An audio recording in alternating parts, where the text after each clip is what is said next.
Good evening, everyone. Alex has asked me to have a read of her sentence quotation inference paragraphs about works by Dickens. So I said that I would do this and compare it to the AQA mark scheme. I believe that's who it's for. Yeah, it's AQA. Okay, so I said that I would read these and give her some feedback. Now, I know, Alex, you have kindly said that I can post this video up for others to see and benefit from. So thank you for that. You've also said your teacher was very pleased with your work. So that's excellent. You're winning as far as I'm concerned. That said, it's always nice to have someone else read over it. And I'm going to compare it to the AQA mark scheme for Literature Paper 1. This says June 2017, but there's no sort of questions on it that I'm revealing by this. I'm just using a copy of the generic mark scheme it happens to be for that paper.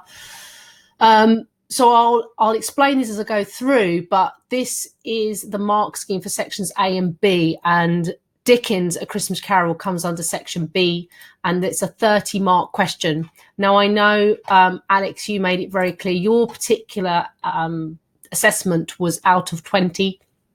I think your teacher has set you something slightly different to the standard 30 mark question for Literature Paper 1, Section B.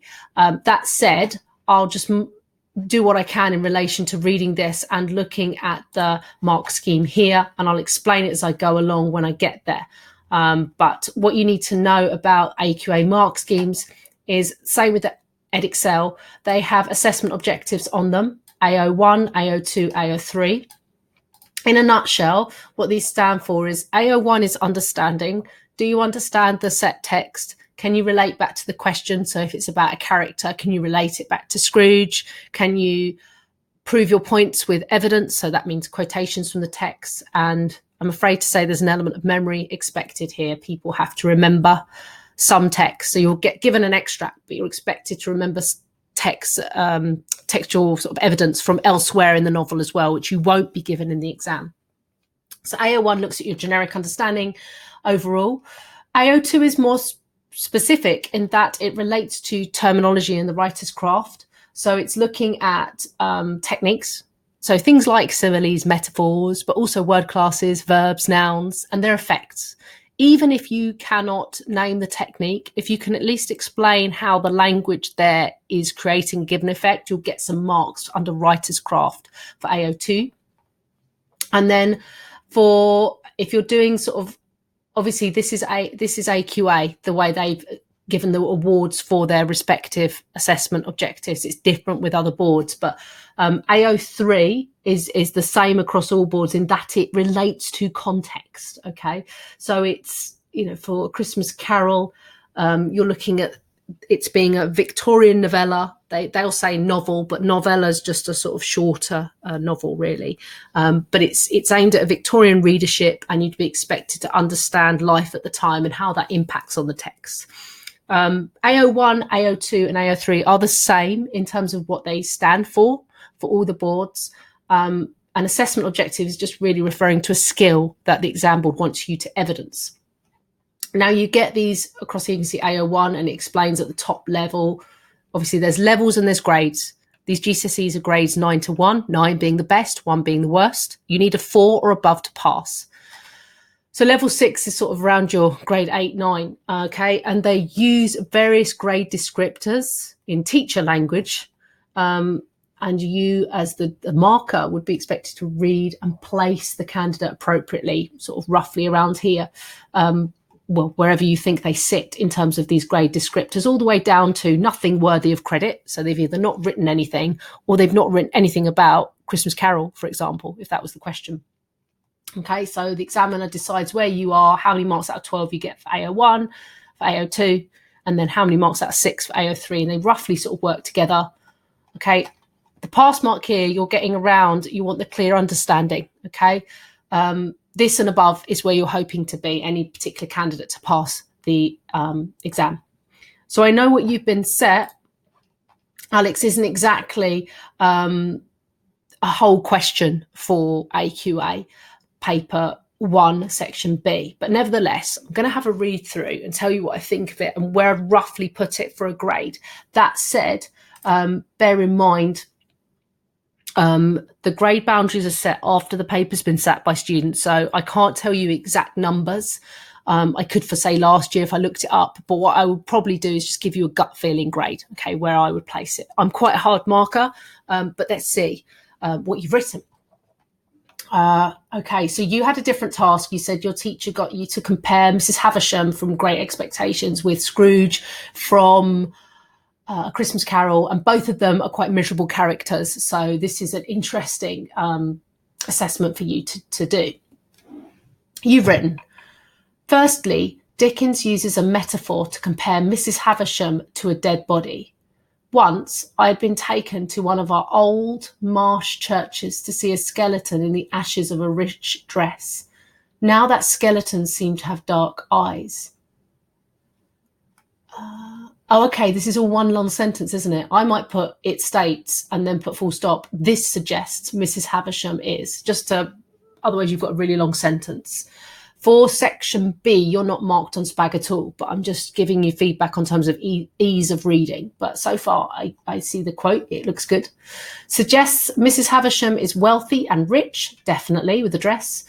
The noun skeleton is implying there's a Y there.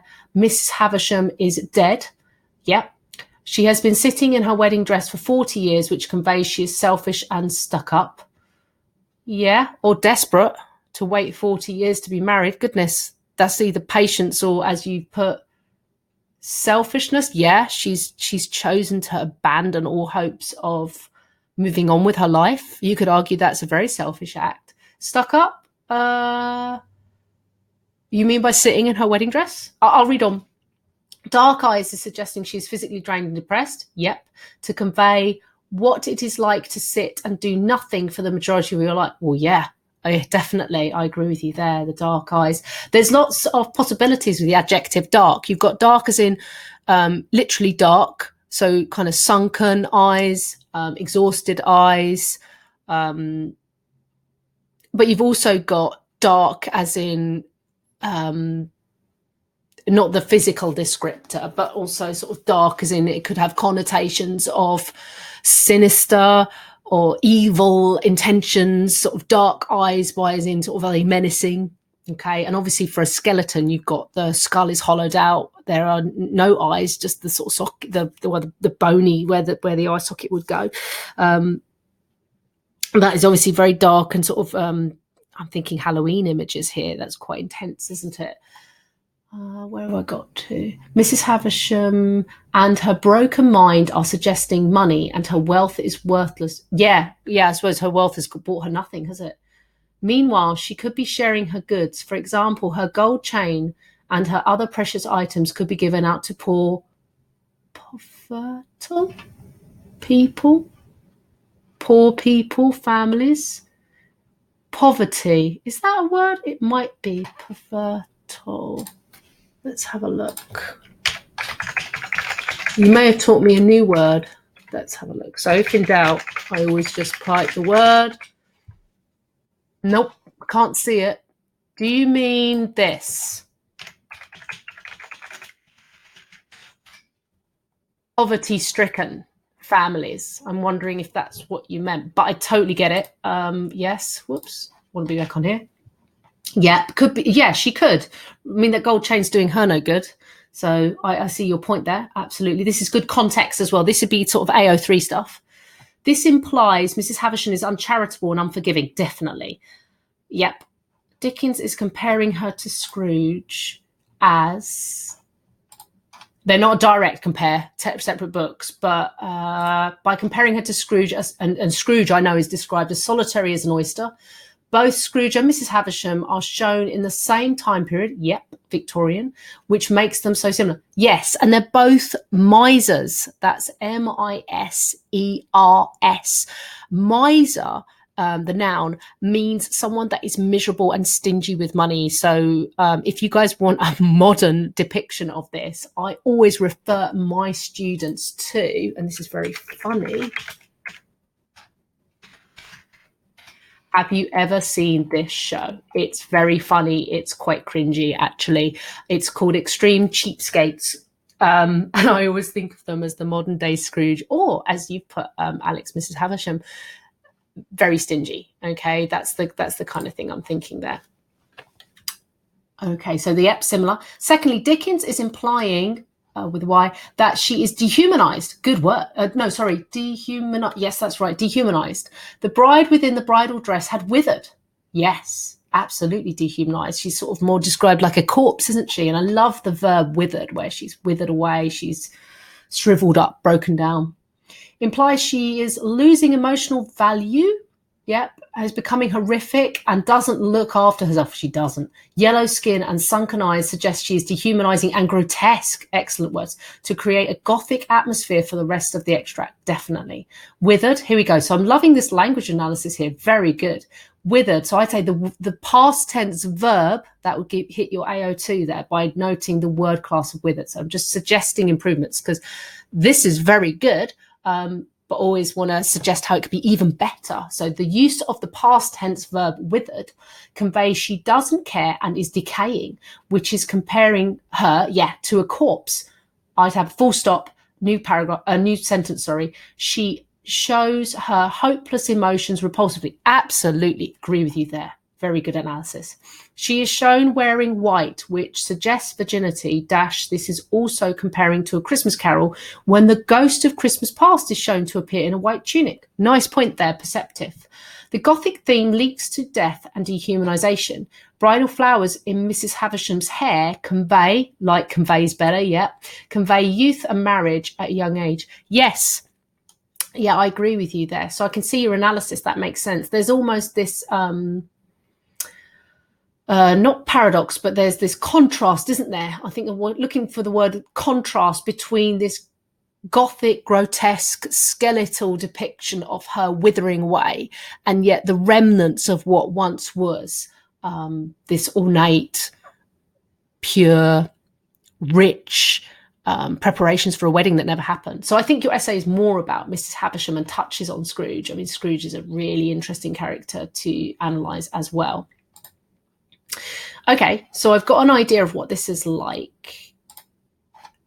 Bring it here, typical, let's have a look. It's hard for me to give you a grade based on this mark scheme, because this mark scheme is designed for, well, I can, but I always think of it in terms of 6 paragraphs with an introduction, conclusion, at least 4 sort of middle meaty paragraphs like the ones you've done.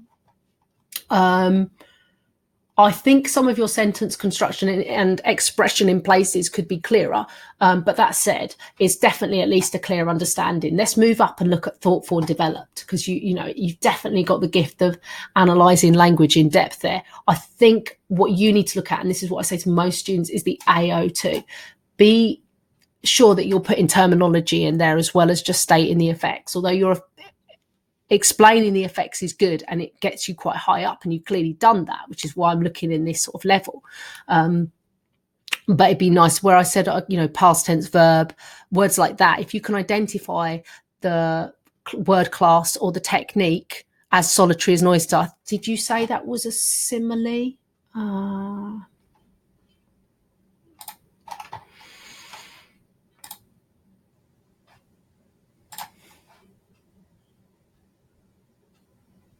No, hang on, it was second page, wasn't it? As solitary as an oyster by Scrooge and Mrs. Havisham. I'm just seeing if you use the word simile. No, I don't think you did. So poverty-stricken, I'd use there instead. The use of the simile as solitary as an oyster. Yeah. Explain what solitary means. It means being alone. Explain the effects of imagining him sort of clammed shut. You can't penetrate his personality, a bit like you can't penetrate an oyster easily. So you can explain that a little bit more. Your context is very good. I think your explanation of the writer's craft would be your target. It'd be AO2. And there's probably a bit more depth in dark eyes that you could go for. I'm being really picky here, but it's always good to have this analysis from someone else just to give you a target, really. So AO1, thoughtful, developed response to task and whole text, definitely apt references. I think the way the paragraphs work together maybe could have been fleshed out a little bit. Explanation of writers with subject terminology use effect. No, I don't, oops, what have I pressed? I did not want to press that. No, I don't think it's been used effectively. Thoughtful consideration work, definitely. See, you're up here in level 5 easily for AO1 and 3. It's AO2. You definitely got an understanding of the effect of the writer's methods on the reader when you're describing the sort of the grotesque imagery. I mean, that was there. I just think it's just this. It's probably pulling you between these. So if I had to grade you, gut feeling grade, it's not a typical essay. It's a bit of an essay. Oh, you've got metaphor up there. So there, you've done it there. That's good. So you've got some terminology in there, haven't you? Sometimes a good exercise is to get a highlighter and highlight all the terminology. I don't want you to just be driven by that. Obviously, your explanations matter, but that's a good one. This is good. The implying she's dehumanized. I like this analysis.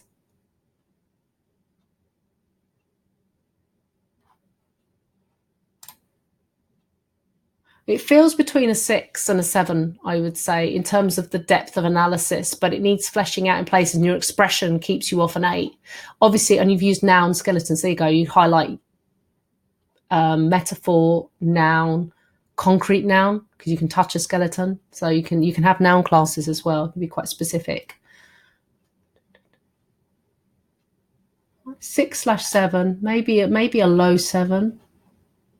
Your quoting's good. If you quote a whole line and then pick a key word to go into depth, that also gives you more to say, I think. I need to see more of it, but I can see where your teacher gave you full marks because your analysis is excellent. I mean, I'm just being picky about bits and bobs you could pick up on and maybe improve it further. But yeah, I'd say 6/7 and focus on the AO2. Okay, the AO2 is the terminology. So at the top of the level, analysis of writers' methods with subject terminology used judiciously. Judiciously just means the very best examples and labels possible that you could have used. And definitely, I mean, you've done this in a lot of ways. You're good at explaining the effects. It just needs a bit more fleshing out in places and clear explanations to really clinch that AO2. Okay, well, I hope that's been helpful for you, Alex, and thank you for submitting this. And I hope this is useful for other people as well. That's all. Bye.